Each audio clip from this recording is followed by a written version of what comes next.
உன் வீட்டு கொழு பார்க்கும்போதெல்லாம் கேட்கத் தோன்றும், என் நட்பை எத்தனாவது படிக்கட்டில் வைத்திருக்கிறாய் என்று.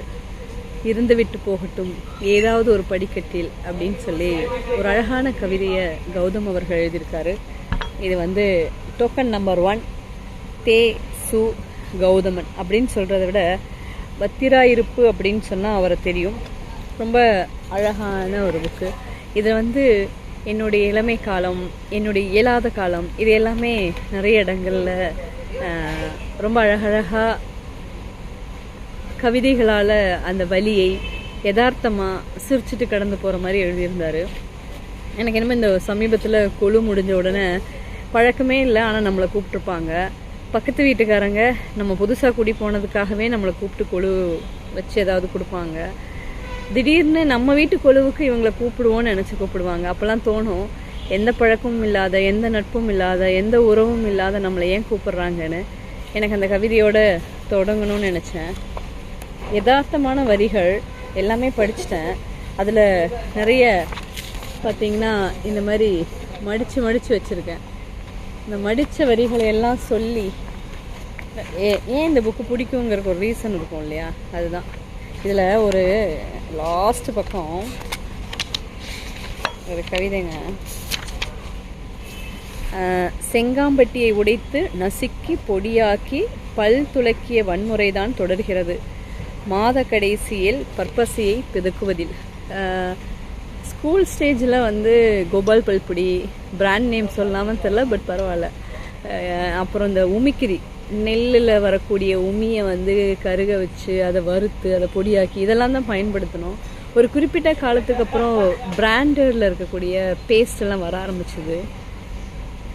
இருக்கும்போது அந்த பேஸ்ட் எல்லாமே பார்த்திங்கன்னா அப்படி ஒரு அமுத்தான் மொத்த ப்ரஷ்ஷுக்குமே இருக்கிற மாதிரி இருக்கும், மொத்த குளிக்கலாம் அந்த மாதிரி இருக்கும். ஆனால் இல்லாத டைமில் அமுத்தி அமுத்தி அமுத்தி அதுக்கப்புறம் அதோட மூடிக்குள்ளே விட்டு கையெல்லாம் விட்டு நோண்டி பின்னூசி, அதாவது சேஃப்டி பின்னெல்லாம் எடுத்து நோண்டி அதுக்கப்புறம் அந்த டூத் பேஸ்ட் தீர்ந்து போனதை ரெண்டாக கட் பண்ணி இந்த பக்கம் ஒரு ஓட்ட வழி அந்த பக்கம் ஒரு ஓட்ட வழி. இது எல்லா வீடுகள்லையும் நடந்திருக்கும் அப்படின்னு நினைக்கிறேன். எனக்கு மட்டும் இல்லை, பல பேருக்கும் நடந்திருக்கும். ஒரு வேளை 10 பேஸ்ட் இருக்குது, காணாமல் போச்சு ஒன்று. அதே சமயத்தில் இந்த பணக்கார வீட்டு பேஸ்ட்டுக்கெல்லாம் அந்த பாக்கியம் இருக்கான்னு தெரில, பட்டு ஒவ்வொரு மாதமும் இது நடந்திருக்கு. ரொம்ப அழகாக இருக்குது. செங்காம்பட்டியை உடைத்து நசுக்கி பொடியாக்கி பல் துலக்கிய வன்முறை தான் தொடர்கிறது மாத கடைசியில். ஆஹா, அதே மாதிரி இதுவும் ரொம்ப நல்லா இருந்துச்சு. கௌதம் சார் ரொம்ப அழகாக இருக்குது. காரணம் என்னென்னா, யதார்த்தத்தை பதிவு பண்ணுறோம் இல்லையா. 90களில் பிறந்த எனக்கே இது இன்னுமே ஞாபகம் இருக்குது. இளமை காலம் அப்படின்னா உங்களுக்கெல்லாம் அது இன்னுமே ரொம்ப கொடுமையான ஒரு இளமை காலமாக தான் இருக்கும். அந்த காலத்தில் இருந்தவங்க எல்லாருக்குமே பேஸ்ட்டு பர்பஸே அப்படிங்கிறதே ஒரு கனவாக இருந்திருக்கும்ல, யோசித்தேன். அடுத்து அதே மாதிரி ஒன்று, விளம்பரங்களாக வீட்டுக்குள்ளேயே நுழையும் நகைக்கடைக்காரர்கள், ஜவுளிக்கடைக்காரர்கள், வாகன விற்பனையாளர்கள், ஆன்லைன் வியாபாரிகளுக்கு, நிதி நிறுவனத்தாருக்கெல்லாம் கண்ணில் படாமல் சேமிக்க வேண்டியிருக்கிறது தம்பிடி வருமானம். இந்த தம்பிடி வருமானம் அப்படிங்கிறது ரொம்ப கஷ்டமான ஒரு விஷயந்தான். சில வீடுகளில் 10,000 ரூபா தான் சம்பளம் இருக்கும், 15,000 ரூபா சம்பளம் இருக்கும். அந்த சம்பளத்தில் காருக்கு அல்லது பைக்குக்கு அல்லது சைக்கிளுக்கு, டிவிக்கு, மொபைலுக்கு, இதெல்லாம் நான் சொல்கிறது ஒரு 5-10 ஆண்டுகளுக்கு முன்பான அந்த தம்பிடி வருமானம். இன்றைக்கெல்லாம் காரு, சில பேர்லாம் விமானத்துக்கு கூட இஎம்ஐ கட்டுவாங்களா இருக்கும். ஆனால் அந்த காலகட்டங்கள் வாழ்க்கையில் ஒரு சுவாரஸ்யமான காலகட்டங்கள் தான். முதல்ல தீபாவளிக்கு அல்லது பொங்கலுக்கு சேலை எடுப்பாங்க. ஆனால் இப்போ நம்ம நினச்சா போய் சேலை எடுக்கிறோம், நினச்சா போய் நகை எடுக்கிறோம். இந்த காலத்தில் அந்த காலத்தை மறக்க முடியுமா ரேக்கான்னு கேட்டால் நிச்சயமாக மறக்க முடியாது கௌதம் சார், நிச்சயமாக மறக்க முடியாது.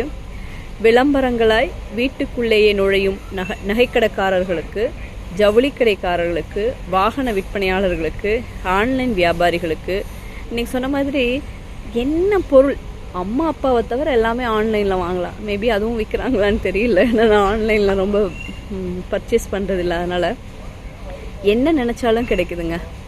அதில் குவாலிட்டி இருக்கா, குவான்டிட்டி எப்படி இருக்குது அப்படிலாம் நம்ம யோசிக்கிறதில்ல. பட் எல்லாமே இன்றைக்கி கிடைக்குது. நம்ம கதவை சாத்தி எங்கே உட்காந்துருந்தாலும் அந்த இடத்துக்கு எல்லா பொருளும் காலிங் பில் அடிக்காமல் நம்ம வீட்டுக்குள்ளே வருது. அதுக்கு ஒரு தரமான அந்த தம்பிடி வருமானத்திற்கான ஒரு அழகான கவிதை. அதுக்கப்புறம் எனக்கு ஒரு கவிதை பிடிச்சிருந்தது. அதோட சாராம்சம் என்னென்னா, செத்த போனால் ஒன்று வந்து லைனில் நின்றுட்டு இருந்துச்சான். என்னடா வெளியே நிற்கிற, இது ஒரு என்ன சொல்ல ஸ்டோரி மாதிரி தான் நான் பார்த்தேன். என்னடா நின்றுட்டுருக்க லைனில், ஆமாண்டா அடுத்தது நம்மளும் அங்கே தான் படுக்க வைக்க போகிறாங்க, எந்த ஜாதிகாரங்களோட படிக்க வைக்க போகிறாங்கன்னு தெரியல அப்படிங்கிற மாதிரி அந்த சுடுகாட்டுக்கு முன்னாடி இருந்தது. அதை நான் கவிதையாகவே படிக்கிறேன்.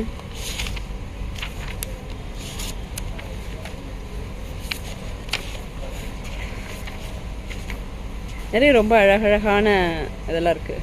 அதுக்கு முன்னாடி ஒரு கவிதை. கைவிட்ட உறவுகளால் பட்ட மனபாரங்களை இறக்கி வைக்காமல் தூக்கி சுமந்த வெள்ளைச்சேலை பாட்டியின் திரிந்த மேகங்கள் நேற்றைய நள்ளிவிலிருந்தே கொட்டி தீர்க்கின்றன. நாளைய பொழுது விடியக்கூடும் சுமையற்றதாய். மழை எவ்வளோ அழகுல, அது எவ்வளோ ரசனைக்குரியது. ஆனால் நம்ம மேலே பார்க்கும்போது, அதுவும் ஃப்ளைட்லலாம் போகும்போது மேகங்கள் கூட்டமாக இருக்கும். அதில் யானை தெரியும், புலி தெரியும், சிங்கம் தெரியும், கரடி தெரியும், சில மனிதர்கள் தெரிவாங்க, சில ராஜாக்கள் தெரிவாங்க, அந்த மாதிரிலாம் நிறைய பேர் தெரியும். ஆனால் இங்கே கைவிடப்பட்ட உறவுகளால் பட்ட மனபாரங்களை இறக்கி வைக்காமல் தூக்கி சுமந்த வெள்ளைச்சேலை பாட்டியென திரிந்த மேகங்கள் நேற்று இரவிலிருந்து கொட்டி தீர்க்கின்றன. நாளைய பொழுது விடியக்கூடும். எவ்வளோ அழகான வரி அப்படிங்கிறது தான். வந்துருச்சு. இறுதி ஊர்வலங்களையும் கண்ணீர் அஞ்சலி போஸ்டர்களையும் கடந்து செல்கையில் யாரோ ஒரு குழந்தை 1ஆம் ஆண்டு பிறந்த நாளுக்காக பேனரில் புன்னகிக்கிறது. அத்தனையும் இறுதி ஊர்வலங்களையும் கண்ணீர் அஞ்சலி போஸ்டர்களையும் கடந்து செல்கையில் யாரோ ஒரு குழந்தை 1ஆம் ஆண்டு பிறந்த நாளுக்காக பேனரில் புன்னகிக்கிறது.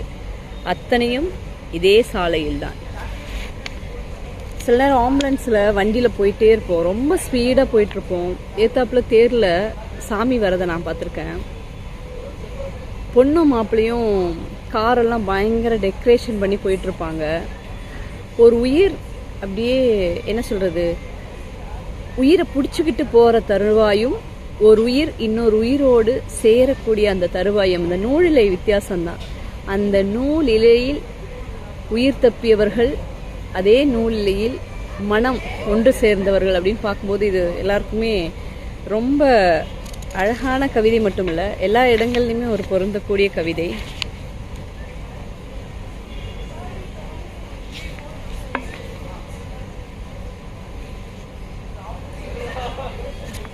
ஏன்னா நான் வந்து சில கவிதைகள்லாம் சொல்லணும்னு மடிச்சு வச்சுருந்தேன் இல்லையா. ஒரு சுவாரஸ்யமான கவிதை இருக்குது, அதையும் சொல்லிடுறேன். எங்கள் சுடுகாட்டு பாதைக்கு வழி சொல்லாதவர்கள் வயலை கையகப்படுத்துகிறார்கள் நெடுஞ்சாலை வருவதற்காக. சமீபத்தில் நான் போய் கும்பிடுற முருகனுடைய சாலை பெருசாக போகுது அப்படின்னோடனே எல்லாரும் எனக்கு அதை அனுப்பி வச்சாங்க. என்ன அனுப்பி வச்சாங்கன்னா, உன்னோட முருகனை பார்க்கறதுக்கு வழி சாலைகளெல்லாம் இருக்குன்னு. உடனே நான் வந்து சொன்னது, விவசாயிகளின் வயிற்றில் அடித்து விட்டார்கள், நாளைய உணவுக்கு நானும் பிச்சை எடுக்க நேரிடலாம் அப்படின்னு நான் வந்து என்னை அறியாமையே ஒன்று சொன்னேன்.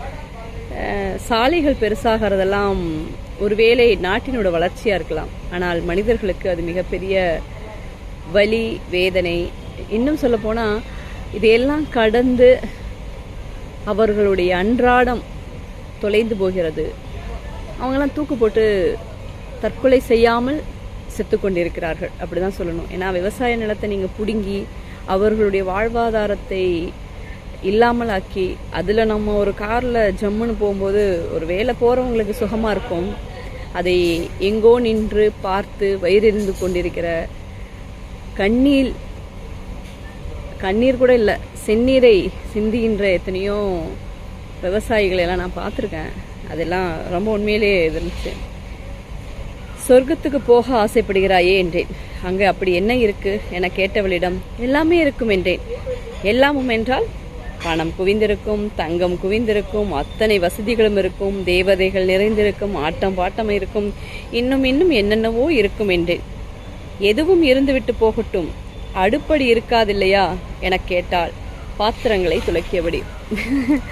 இது வந்து ஒரு அம்மா அல்லது ஒரு மனைவி, என்ன எல்லாருக்கும் அங்கே போனால் நான் தானே பாத்திரம் கழுவணும், அங்கே போனால் நான் தானே தோசை சுடணும், அங்கே போனாலும் உனக்கு முறுமுறுன்னு நெய் ஊற்றின தோசைக்கு நான் தானே வேணும், அதனால சொர்க்கமும் நரகமும் எனக்கு ஒன்று தான் அப்படிங்கிற மாதிரி இருக்குது. ஸோ இது எல்லா வீட்லேயும் இருப்பாங்க. அதாவது நம்ம பெரிய விஷயத்த ஒன்று லேடிஸ் கிட்ட போய் சொல்ல வருவோம். ஏய், உனக்கு வந்து டைமண்ட் வாங்கிட்டு வந்திருக்கேன், உனக்கு வந்து சேலை வாங்கிட்டு வந்திருக்கேன், உன்னை நாளைக்கு இந்த ஹோட்டலுக்கு கூட்டு போகிறேன்னா சர்ப்ரைஸ் பண்ணுறேங்கிற பேர் வழியாக நம்ம வீட்டுக்காரங்க வருவாங்கன்னு வச்சுக்கோங்களேன். மேபி நம்ம வீட்டில் இருக்க ஏதோ ஒரு ஆண்கள், அப்பாவா அண்ணனா, ஏதாவது ஒன்று பண்ண வருவாங்க. என்ன எது பண்ணாலும் எங்கே போயிட்டு வந்தாலும் நீ என்ன சொல்ல, எனக்கு சாப்பிட்ட மாதிரியே இல்லைப்பா, ஒரே ஒரு தோசை உன் கையால் போட்டு கொடுன்னு கேட்பான் தானே. அந்த மாதிரி தான் இருக்குது. என்ன சொர்க்கமாக இருந்தாலும் நான் தான் பாத்திரம் கழுவணும், நான் தான் வந்து வீடு கூட்டணும், நான் தான் தோசை சுடணும், நான் தான் சமைக்கணும். ஏன் மீன் குழம்பு தானே உனக்கு பிடிக்கும், எவ்வளோ பெரிய செஃப் வச்சாலும் பிடிக்காதுல்ல. இந்த மாதிரி கவிதைகள் வந்து ரொம்ப சுவாரஸ்யமான கவிதைகளாக இருந்தது. நெல்லுக்கு காவல் நின்றாலும் பெயரை மாற்ற வேண்டாம், இருந்து விட்டு போகட்டும் சோளக்காட்டு பொம்மையன்றே, உடுப்பை மட்டும் மாற்றுங்கள் மிகவும் நைந்திருக்கிறது. இப்படி நிறைய கவிதைகள் இருக்குது. சோளக்காட்டு பொம்மையில் நானும் பார்த்துருக்கேன். மனுஷன் மாதிரியே இருப்பாங்க. ஆனால் அந்த மனுஷன் எல்லாமே வந்து கிழிந்த, இப்போ அது ஃபேஷன் ஆகிடுச்சு. பட் இருந்தாலும் சோளக்காட்டில் இருக்கிற பொம்மை வந்து முகம் ரொம்ப அழகாக இருக்கும். அதோட ட்ரெஸ் எல்லாம் கிழிச்சு தொங்க விட்டு அப்படி ஒரு பேகி பேண்ட் மாதிரிலாம் போட்டிருப்பாங்க. அதெல்லாம் பார்க்கும்போது நமக்கும் தோணும், டே நெல்லோ கடலையோ கரும்போ ஏதோ ஒன்று போடு, ஆனால் அந்த பொம்மைக்கு ட்ரெஸ்ஸையாவது மாற்றலாம்ல அப்படின்னு. ஆடை மாற்ற வழி இல்லாதவனுடைய விவசாய நிலத்தில் எதை மாற்றி என்ன செய்வது அப்படிங்கிற மாதிரினா, அந்த கந்தலுக்காகத்தான் மனிதர்கள் அவ்வளவு தூரம் மானத்தை காப்பாற்றுகிறார்கள். மானத்திற்காக கந்தலை ஒருபோதும் மாற்றுவதே இல்லை அப்படின்னு நான் நினைக்கிறேன். அப்படி டோக்கன் நம்பர் 1 இது ரொம்ப அழகான ஒரு கவிதை. 130 ரூபாய் தான் இதோட விலை. இதுக்கு என்ன அர்த்தம்னு தெரியல. இதுக்கு கமெண்ட் நீங்கள் போடணும் சார். வாயித்தீராயிருப்பு என்னவா இருக்கும்? நானும் ரொம்ப இது என்னவெல்லாம் வந்திரா இருப்புன்னு படித்தேன், வத்திரா இருப்புன்னு படித்தேன். ஆனால் என்னவோ கௌதம் சார், இது உங்கள் புக்கு ரொம்ப நல்லாயிருக்கு. உண்மையிலே யதார்த்தத்தை சொல்லியிருக்கிறீங்க. எல்லாருக்கும் எல்லா காலத்துலேயும் பொருந்துகிற மாதிரி. அப்புறம் நிறைய பெரிய பெரிய கவிதைகள் இருக்குது. இது வேணால் இன்னொரு வீடியோவை நான் போட்டுத்தரேன். பாருங்களேன். உன்னையும் தாண்டியோ தீண்டியோ தான் வந்திருக்கக்கூடும் என்னை வருடும் தென்றல், நிலா முளைவிடும் மந்தியில் என் மடி சாய்ந்த பொழுதில் நானறிந்த உன் வாசம் பூசியபடியேதான் என்னை நெருங்குது. வெகு தூரம் படபடப்பாய் தேடிய தென்றல் என்னை கண்டதும் மெல்லிறகால் வருடத் தொடங்கிறது உன்னை போலவே. இதெல்லாம் எப்போ தான் சாத்தியம்? ஒருவேளை இது பிப்ரவரி மாதம் உங்களுக்கு சமர்ப்பணம் அப்படின்னு சொல்லிட்டு ரொம்ப நல்ல கவிதை. முடிஞ்சால் வாங்கி படியுங்க. யதார்த்தமான கவிதை. நிறைய இடங்களில், நிறைய மேடைகளில், நிறைய பொதுத்தலங்களில் சொல்கிறதுக்கெல்லாம் பயனுள்ளதாக இருக்கும். டோக்கன் நம்பர் 1 வந்து வேரல் புக்ஸ் வந்து வெளியிட்டிருக்காங்க. ரொம்ப நன்றி கௌதம் சார், எனக்கு இந்த புத்தகத்தை அனுப்பி வைத்ததற்கு. காலதாமதத்திற்கு மன்னிக்கவும்.